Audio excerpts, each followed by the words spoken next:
on Saturday note makosana tabwera tuni nkhani yomvetsa chisoni yokhuzana ndi m'bale Boniface Chiwambo. Iyetu pamene tikuyankhula pano ni malemo watisiya after ndekuti atachita ngozi ya galimoto. Kuthekatu ena kumakhala ndi mafunso kuti chinachitika chenicheni ndi chani, nanga m'bale ameneyi ndi ndani kwenikweni. Ayi ndithu makosana nkhani zake zomvetsa chisoni kumafotokoza. Iyetu Boniface Chiwambo amagwira ntchito ngati wa polisi pa Limbe Police Station. Ambiri tikumotsata bwino patu anali friendly kwa wina aliyense. Tikumbukiranso kwa magayizi amene timakhala kumponera mbuyo omwe tinakhala naye ndekuti asanapite ku Blantyre. Tinaonanso recently kuti magayizi a Max and Sherry anapanga feature pa show yawo after ndekuti atapita ku Limbe Police Station. The guy was good honestly, regardless of his post. Ambiri ndithu amamukonda chifukwa cha friendship yomwe anali nayo. Even akapita mmakolalamu tinaonanso nthawi inake anazapanga post footage imene masangala nditi anatena take amutha kuonanso footage imeneyo imene ikusewera pa skini pa topo.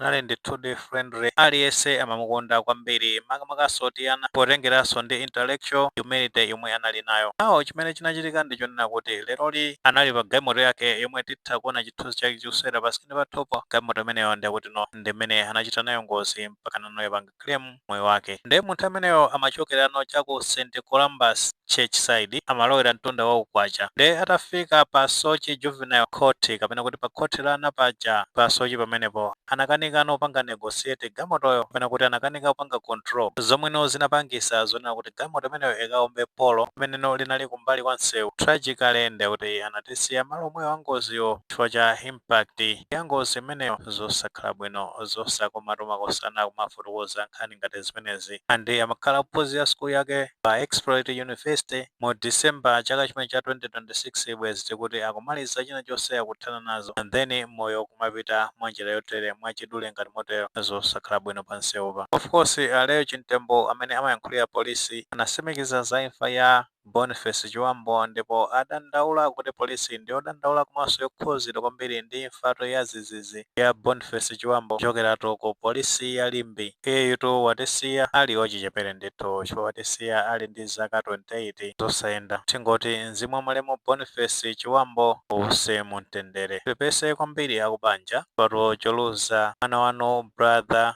uncle ngati mwinaso anali ndi family pepese ndithu sizinende pamenepa. Kuzindikira kuti peni imene mukupanga experience dakale panopa ndi yayikulu kwambiri patu kunena zona imfa imene imabwera mwanjira yotere ndiyo kwambiri. Kosi imfa simazolowereka mano at least munthu akadwalako kudandaula kuti pena pake mwina sakumva bwino imatha kulimba mtima kuti ayi ndithu matenda tinazonda mwano kungosiyana ayi achimwene ndikubwera ayi madamu ndikubwera kana pita ku chechi kana kunali kuti and then kumakamva foni kuti munthu atisiya mwanjira yotere zimakhalatu zinthu zowawa kwambiri. So tipepese kwambiri pamenepa sizinayende ano chifukwa cha ululu umene mukumva panepa. Kupepesa kwathu sikungafikire penepene komabe tingoti Mulungu yekha ndi amene angathe kutonthozani mu nyengo imeneyi. Pepani ndithu pepani tipepesenso ku polisi kuzindikira kuti mbali ameneyi ndekuti no iwazi wa kuligi kugwira naye ntchito bwino umakhala naye bwino and then kumakamva uthenga ngati umenewo ndi zosakhala bwino. Tipepese kwambiri sizinende penepa. Tipepesenso kwa ma friends komanso anthu onse amene ali direct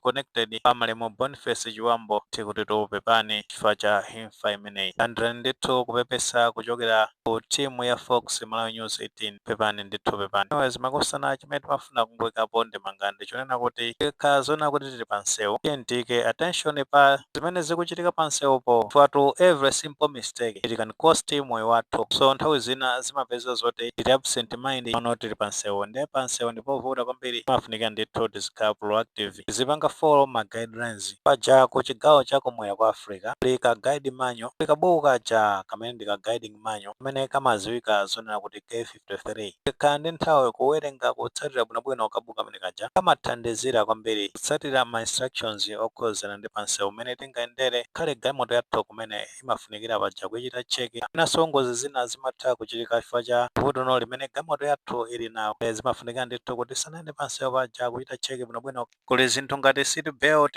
mafuna kumanga zina anthu timapeza kuti tatayirira chani osamanga seat belt nde inani event whereby pali chinthu china chake cha emergency kandi kuti galimoto ikaumba china chake impact yake imazikhala yaikulu ina yake kuti munthu omwenaso osapanga survive. Kamataya ali bwinobwino sometimes kuyesa break bwinobwino kuti popanga perform china chonse kuzungulira kuchita check china chonse bwinobwino zimene zito zimathandizira kuti kamayenda pansewo tizikhala tili safe. Of course nthawi zina zimatha kuchitika beyond our control komano nthawi zina zimabwera chifukwa cha overspeeding ndi zina zotero ndi ndithu tipange adhere malamulo pansewu tikatero titeteza moyo wathu komanso miyoyo ya anthu ena. Ayi ndithu zosayenda makosa nawo uthenga wake ndi umenewo dandaulatu kwambiri chifukwa chakupita kwa mbali amene Boniface Chiwambo mzimu wake ndithudi uwuse mumtendere. Kutheka muli ndi maganizo pa nkhani imeneyi ngati maganizo alipo fotokozani comment section mulemekezanso maganizo anzathu.